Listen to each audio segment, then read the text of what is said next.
Lalu berkatalah Elia, orang Tisbe, dari Tisbe Gilead, kepada Ahab, "Demi Tuhan yang hidup, Allah Israel yang kulayani, sesungguhnya tidak akan ada embun atau hujan pada tahun-tahun ini, kecuali kalau kukatakan." Kemudian datanglah firman Tuhan kepadanya, "Pergilah dari sini, berjalanlah ke timur dan bersembunyilah di tepi sungai Kerit di sebelah timur sungai Yordan. Engkau dapat minum dari sungai itu, dan burung-burung gagak telah kuperintahkan untuk memberi makan engkau di sana." Lalu ia pergi, dan ia melakukan seperti firman Tuhan. Ia pergi dan diam di tepi sungai Kerit, di sebelah timur sungai Yordan. Pada waktu pagi dan petang, burung-burung gagak membawa roti dan daging kepadanya, dan ia minum dari sungai itu. Tetapi sesudah beberapa waktu, sungai itu menjadi kering, sebab hujan tiada turun di negeri itu. Maka datanglah firman Tuhan kepada Elia, "Bersiaplah, pergi ke Sarfat yang termasuk wilayah Sidon, dan diamlah di sana. Ketahuilah, aku telah memerintahkan seorang janda untuk memberi engkau makan." Sesudah itu ia bersiap, lalu pergi ke Sarfat. Setelah ia sampai ke pintu gerbang kota itu, tampaklah di sana seorang janda sedang mengumpulkan kayu api.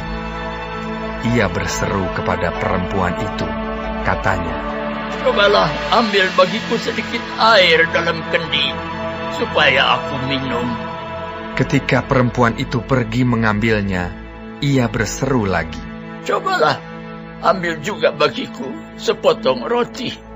Perempuan itu menjawab, "Demi Tuhan Allahmu yang hidup, sesungguhnya tidak ada roti padaku sedikit pun, kecuali segenggam tepung dalam tempayan dan sedikit minyak dalam buli-buli.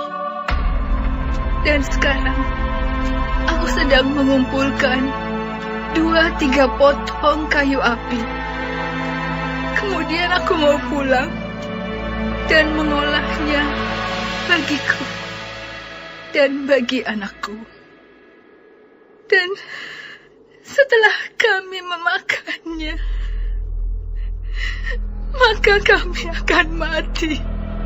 Tetapi Elia berkata kepadanya, "Janganlah takut, pulanglah, buatlah seperti yang kau katakan. Tetapi buatlah lebih dahulu bagiku sepotong roti bundar kecil daripadanya, dan bawalah kepadaku. Kemudian barulah kau buat bagimu dan bagi anakmu.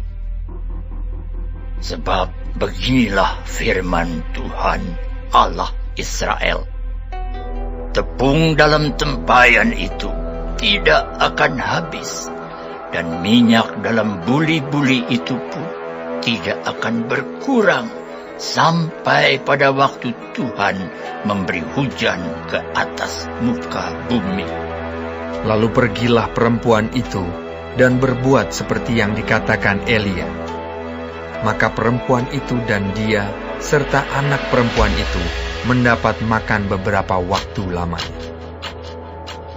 Tepung dalam tempayan itu tidak habis, dan minyak dalam buli-buli itu tidak berkurang, seperti firman Tuhan yang diucapkannya dengan perantaraan Elia. Sesudah itu, anak dari perempuan pemilik rumah itu jatuh sakit, dan sakitnya itu sangat keras, sampai tidak ada nafasnya lagi. Kata perempuan itu kepada Elia, "Apakah maksudmu datang kemari, ya abdi Allah? Singgahkah engkau kepadaku untuk mengingatkan kesalahanku dan untuk menyebabkan anakku mati?" kata Elia kepadanya, "Berikanlah anakmu itu kepadaku." Elia mengambilnya dari pangkuan perempuan itu dan membawanya naik ke kamarnya di atas dan membaringkan anak itu di tempat tidurnya.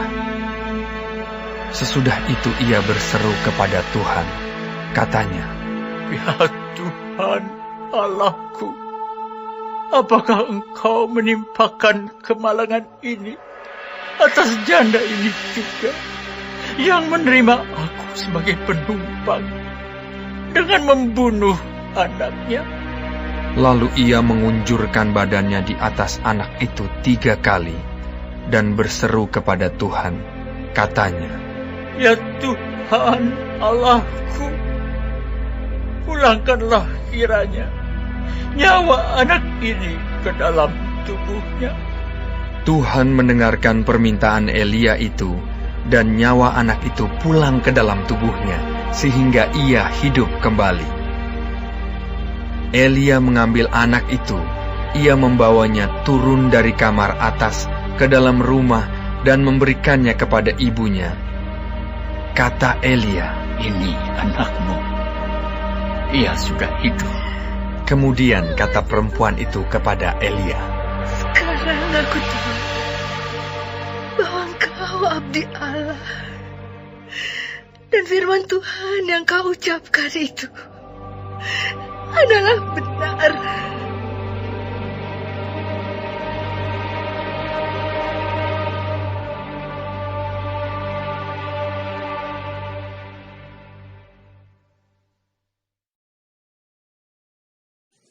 Shalom semua jemaat Tuhan.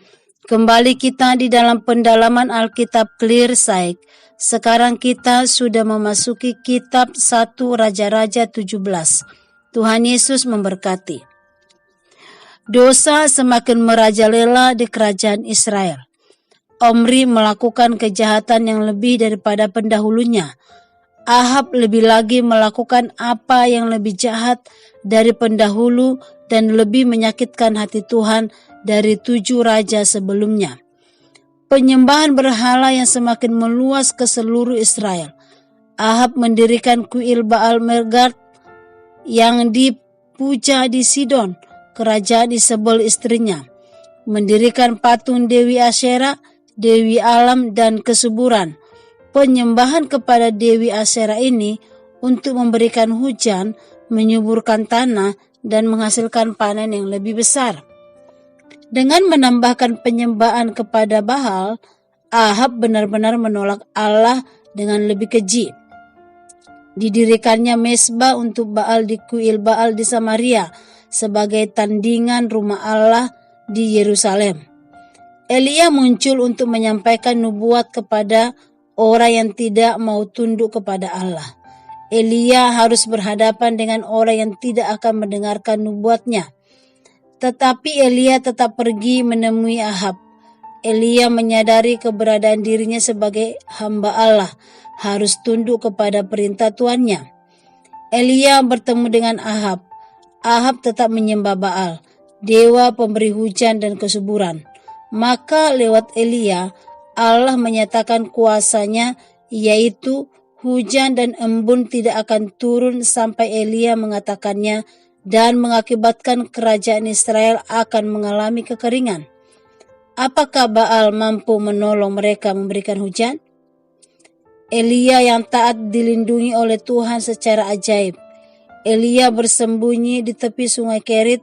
Dia terpelihara dan burung gagak yang mengantarkan makanannya setiap hari, dan melanjutkan pemeliharaannya melalui janda di Sarpat. Janda ini hanya mempunyai makanan yang terakhir untuk dia dan anaknya. Karena taat, janda dan anaknya itu pun terpelihara. Bahkan anak janda yang mati dihidupkan kembali oleh Allah. Ahab karena tidak taat mendapat hukuman. Elia dan janda di Sarpat taat sehingga mendatangkan berkat atas diri dia dan keluarganya. Tuhan menghendaki kita untuk berlaku taat, meski perlu berkorban, sebab Tuhan menghargai anak-anaknya yang taat kepadanya. Karena ketaatan kepada Tuhan, pasti mendatangkan berkat atas diri kita, keluarga, dan orang di sekitar kita. Amin. Tuhan Yesus memberkati.